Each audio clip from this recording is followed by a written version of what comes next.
հոկտեմբերի 20-ին է բոլորիս հայտնի իրադարձություններին։ Ուրեմն հոկտեմբերի 20-ին հաշվի առնելով փաստաբանության մասին օրենքով, նախատեսված փաստաբանական գաղտնիքը չեմ կարող բարձրաձայնել, թե ում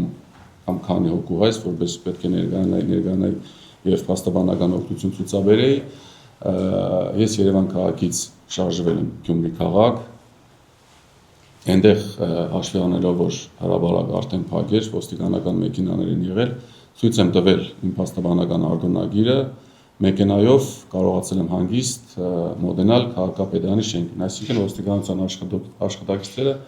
այդ մասում գտնվող հենց այդ պահից սկսած տեղեկացված են եղել, որ փաստաբան եմ, իրավապաշտպան գործողություն եմ իրականացնելու եւ առանց խոչընդոտ թույլ են տվել ինձ անցնել այդ փակ փողոցով։ Դրանից հետո ուրեմն բոլորի հայտնի կարճ տեսագրությունն է, որտեղ ինձ թույլ չէին տալիս մտնել քաղաքապետարանի շենք, սակայն այդ դեպքում գովել էր նաեւ մեր ոստիկանների աշխատանքը, ովքեր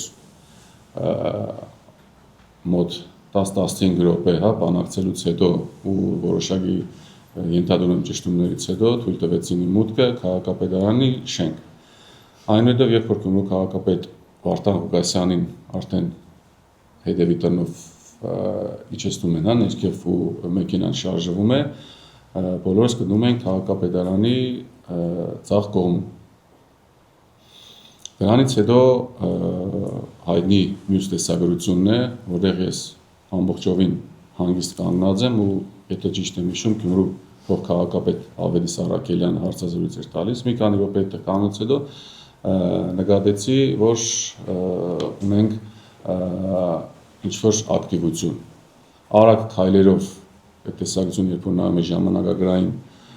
տարբերակումը, երբ որ անում ենք, տեսնում ենք, որ ընդամենը 1-2 րոպե հետո հայտնվել եմ այդ գիզակետում, ձեռքերս բարձրացած, մտել եմ թե ոստիկանների եւ թե քաղաքացիների մեջտեղը, այսինքն ես չեմ եղել բարիկադից այս կողմ կամ այն կողմ, մտել եմ